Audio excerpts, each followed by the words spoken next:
Feliz sábado, irmãos. Que a paz de nosso Senhor Jesus Cristo reine em nossos corações hoje e sempre.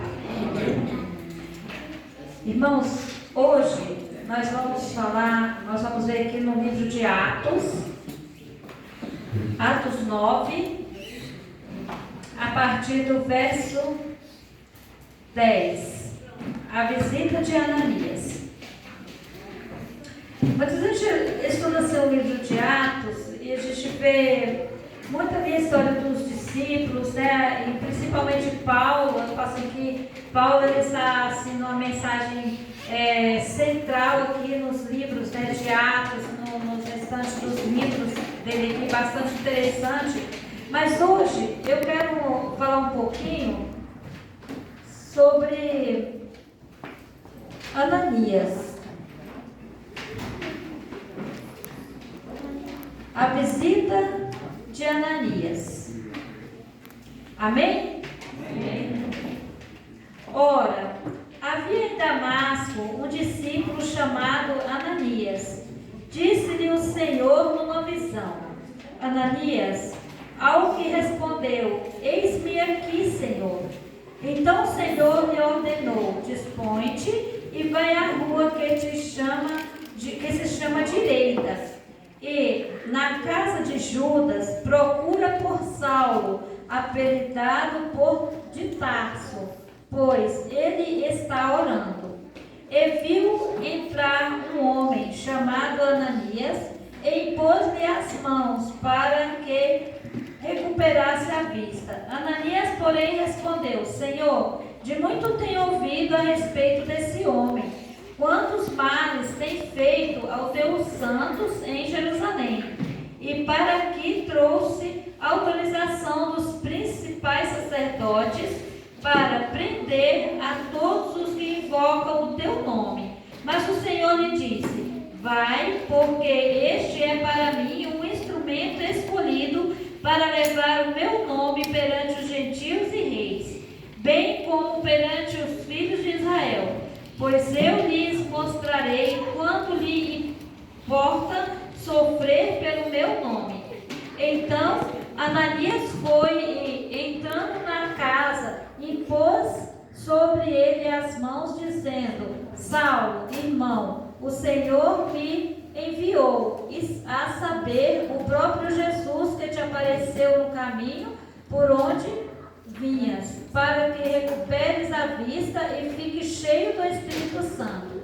Imediatamente lhe caíram dos olhos como umas escamas,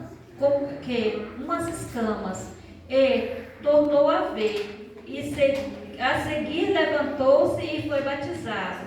E depois de ter se alimentado, sentiu-se fortalecido. Então permaneceu em Damasco alguns dias com os discípulos. Por que eu quero focalizar aqui a questão de Ananias? Jesus já havia aparecido para Saulo, né? Saulo estava ali, cego, orando, né? Porque ele havia tido um encontro com Jesus. Porém, Ananias, ele não sabia disso, né? E ele tinha medo. Muitas vezes, o medo, ele atrapalha a obra de Deus de ir avante. Muitas vezes temos medo de ir até as pessoas e ser rejeitados. Ananias teve medo ali de Saulo, por quê? Porque sabia que ele era um homem perseguidor, né? E muitas vezes nós somos assim. A questão do medo, a questão de não confiar no Senhor. Ananias ali, ele confiou em Deus, ele tinha uma comunhão restrita com o Senhor. E é isso que Deus nos chama a ser. Tem várias coisas aqui que a gente pode observar, que Ananias, ele tinha medo, mas ele deixou o medo vencer ele. Ele ouviu a voz do Espírito Santo. Ele ouviu a voz de Deus falando com ele: vá. E ele questionou com Deus, né? Ele questionou com Jesus ali: Senhor, mas não é ele o perseguidor? Não é Ele que persegue. Sabia que muitas vezes nós não ouvimos a voz de Deus porque nós não dialogamos com Deus? Ananias dialogou com Deus. Ele teve uma visão, né? Ele teve uma visão e ele se deu a ouvir a voz do Senhor. Então ele colocou diante de Deus ali o seu medo. O Senhor, ele é perseguidor, ele veio para cá, os sacerdotes enviaram ele veio perseguir as pessoas que te servem. E então Deus dá a resposta para ele, né? O que Deus responde para ele?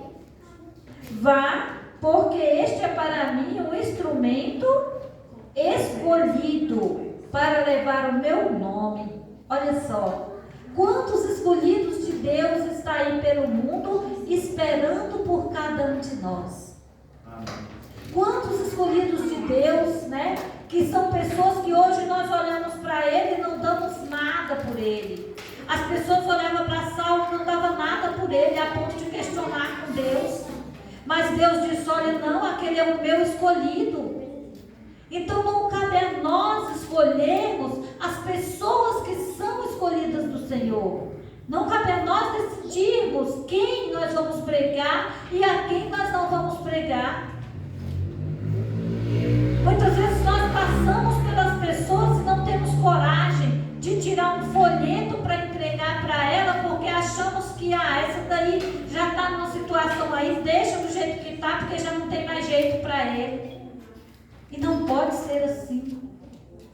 Muitas vezes nós passamos na rua por uma pessoa que usa droga e passamos por ela e não temos coragem de dar nem um bom dia. Não deixamos que elas possam ver Cristo em nós, porque nós já fazemos o nosso pré-julgamento, achando que aquela pessoa já não tem mais jeito. Estamos deixando de ajudar um escolhido do Senhor. Quantas pessoas que estavam lá mergulhadas no mundo das drogas, fazendo tudo o que é errado, e no entanto Deus já alcançou aquelas pessoas e já tirou ela de onde ela estava. Agora voltando para a nossa vida, onde nós estávamos? Nós estamos aqui porque nós somos escolhidos do Senhor. Nós somos escolhidos do Senhor. E nós estamos aqui porque alguém se dispôs a nos encontrar. De alguma forma nós somos escolhidos por alguém que era um escolhido do Senhor. Eu falo assim que eu fui escolhida, eu fui encontrada, porque Deus usou uma escolhida dele que já tinha dormido no pó há muito tempo, que foi a senhora White. Mas alguém Deus usou também para que aquele livro dela chegasse às minhas mãos. Olha só como a dinâmica de Deus. Deus trabalha quando nós nos colocamos à disposição do trabalho de Deus. Deus trabalha. Deus trabalha na nossa vida, Deus nos capacita. Muitas vezes as pessoas estão sentadas num banco de igreja e pensam, o que eu posso fazer para Deus? Não se pergunte a si mesmo o que eu posso fazer para Deus, mas pergunte para Deus, Senhor, me capacita naquilo que o Senhor quer que eu faça. Se coloque à disposição de Deus. Pergunta para Deus, Senhor, o que tu queres que eu faça pela tua obra? Me capacita, Senhor. Se acha incapaz, então se coloque na presença de Deus. Suplique o poder do Espírito Santo, porque Deus prometeu dar sem medida.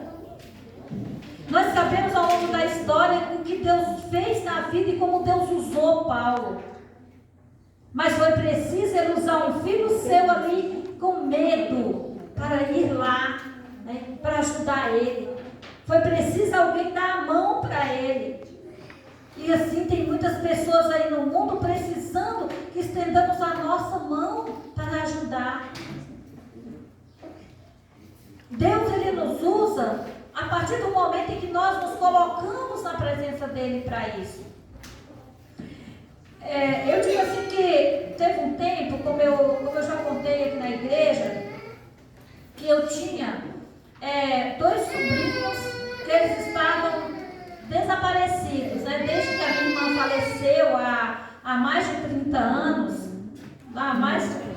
quase 40 anos, né? Que a minha irmã faleceu e meus sobrinhos haviam desaparecido, a gente não encontrava. Eu fui orando a Deus, orando e pedindo a Ele que me ajudasse a encontrá-los, e Deus preparou, né? E eu consegui encontrar eles através do Facebook. Só que o que eu achei interessante é que um desses meus sobrinhos, ele era casado, né? Hoje ele é separado da esposa dele. Só que eu tinha a esposa dele no meu zap, né? E quando eu faço essas orações, né? Todos os dias eu faço uma oraçãozinha e mando, né? Envio para as pessoas, e as pessoas vão enviando para as outras, né? E então eu enviava para essa, né? Para essa moça que era a esposa do meu sobrinho. E toda vez eu enviava, mas eu não sou muito de ficar ali observando se está a mesma pessoa ali, né? Então essa pessoa que recebeu essa mensagem, ela virou para mim e disse assim, ora pelo meu casamento. Aí eu pensei assim, mas ela já não é separada? Como é que eu vou orar pelo casamento dela? Já faz tempo que eles estão separados, será que ela quer voltar com ele? Aí eu perguntei para ela, né? Perguntei, o Jarles está onde? Aí ela, não, o nome do meu esposo é Sebastião. Aí eu falei assim, aí eu comecei a conversar com ela, fui lá, olhei no status, realmente não era mais aquela jovem, era já uma senhora, né? Aí ela falou para mim assim, que havia separado há poucos dias do esposo dela, o esposo dela tinha ido embora, e eu perguntei para ela, qual o motivo então da separação de vocês? Né? Ela começou a contar a história dela para mim, e ela disse que o esposo dela tinha uma filha, e essa filha morava no Rio de Janeiro, e que essa filha dele já era uma ex-drogada, né, e tudo mais, e que ele queria levar essa filha para dentro da casa dela, e ela não aceitava. E esse foi o motivo da separação deles. Então eu comecei a conversar com ela, fui explicando para ela, contei um pouco da minha história, como eu cuidei da família, né, do meu esposo, minha sogra, meu cunhado, e as dificuldades que eu tive, e fui contando para ela, né, a importância da gente estar ajudando as pessoas, né? Depois que eu contei toda a história para ela, ela pegou e falou para mim, falou assim, missionária, qual conselho você me dá então? Porque se é isso que está atrapalhando meu casamento, está destruindo meu casamento, então o que eu posso fazer? Aí eu perguntei para ela assim, você já se colocou no lugar do seu esposo? Você já se perguntou se essa filha fosse sua e não dele, e você precisasse da ajuda dele para te ajudar, o que você faria? Se ele dissesse para você que não ia te ajudar porque não queria ela dentro da sua casa, como é que você ia se sentir? Aí ela começou a pensar, né, na situação. Aí ela falou assim, mas não é porque ela era uma ex-drogada, é porque muita gente falou muito mal dela, e começou a falar, né, eu falei assim, mas você conhece ela? Ela, não, eu não conheço. Eu falei, então dê uma oportunidade de conhecer, né? Conheça primeiro. E ela falou para mim assim, olha, ela era ex-drogada e hoje ela é de uma igreja aí, ela é batizada numa igreja chamada Igreja Adventista. Aí eu falei assim, olha como a dinâmica de Deus, né? Se Deus não fizesse tudo isso, eu não poderia conversar com essa pessoa para ajudar uma irmã que está longe, que eu nunca nem vi. E olha como é que Deus trabalha. E aí eu conversei com ela e falei para ela, olha, dê uma oportunidade para salvar seu casamento. Dê uma oportunidade, é apenas isso. Deixa Deus trabalhar, deixa Deus agir na sua causa e na causa dela também.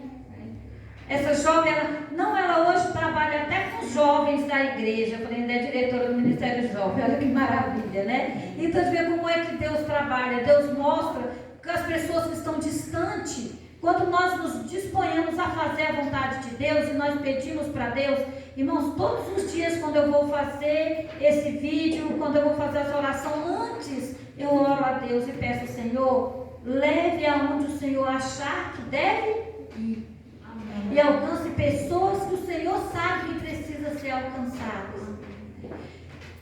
Isso nós temos que fazer dia após dia, nos colocar na presença do Senhor, né? Aquela jovem, eu espero, eu oro a Deus, continuo orando por ela, né? Para que Deus dê sabedoria a essa família, né? Para que possam entrar com um acordo, para que essa família seja salva pelo Senhor, porque o inimigo trabalha, nós sabemos que essa jovem pode estar passando por grandes lutas, por quê? Porque o inimigo persegue quem serve ao Senhor. E nós precisamos nos dispor a fazer a vontade de Deus, sem medo, né? Sem preguiça, porque muitas vezes a preguiça, o desânimo, ele toma conta, e chega sábado, e passa sábado, e a pessoa está deitada numa cama, dormindo, ou mexendo naquilo que não é da vontade de Deus, quando deveria estar usando pelo menos o instrumento que está nas suas mãos. Porque se você não sai de casa, não gosta de ir, não gosta de andar, não gosta de visitar, então use o instrumento que está nas suas mãos. Deus colocou, Deus permitiu você ter esse instrumento. Aqui, quem é que não tem um celular? Quem é que não tem acesso às redes sociais? Então aproveite isso. Porque se for mal usado, é instrumento de Satanás. Mas se for bem usado, é um instrumento do Senhor. Amém? Para salvar vidas, para salvar almas que estão se perdendo lá fora. E eu falo assim, durante esse tempo que estou fazendo esse trabalho, às vezes eu tenho tanta surpresa, né? A gente tem contato com pessoas, a gente pensa, Senhor, como é maravilhoso trabalhar para o Senhor, como é bom deixar ser usado por Cristo, não para engrandecer o nosso nome, mas para que o nome do Senhor seja engrandecido em nós. Porque não é para o nosso crescimento egocêntrico, mas é para que o nome do Senhor seja glorificado na vida daqueles lá fora que vão nos ouvir. Então vamos fazer a nossa parte, então vamos dar o melhor de nós para fazer a obra do Senhor. Amém. Eu falo assim para os jovens que estão aí com todo vigor, com toda a saúde, saia de casa, se reúna, vão em busca de almas. Vão distribuir folhetos, vão fazer a sua parte, porque Jesus vai cobrar isso de vocês também. Não é só as pessoas mais velhas da igreja que vão prestar conta com Deus, não. Deus não vai te salvar pelo que você faz, mas Ele vai cobrar o que você não fez pelo nome dEle. Porque as nossas obras em si não podem nos salvar. Mas as nossas obras, a partir de quando conhecemos Jesus e professamos o nome do Senhor, vai fazer toda a diferença. Amém. Então nós precisamos disso. E esse é o convite de Jesus para nós hoje. Que devemos nos entregar sem medo, né? Ananias teve medo e foi e fez. E Jesus nos chama também hoje. Seja qual for o problema, né, que estiver nos atrapalhando, ore, pede a Deus, Senhor, me ajuda a ser seu mensageiro, me usa conforme a tua vontade. Amém. Amém. Nesse momento eu vou convidar novamente o cantor para ler o louvor ao nosso Deus.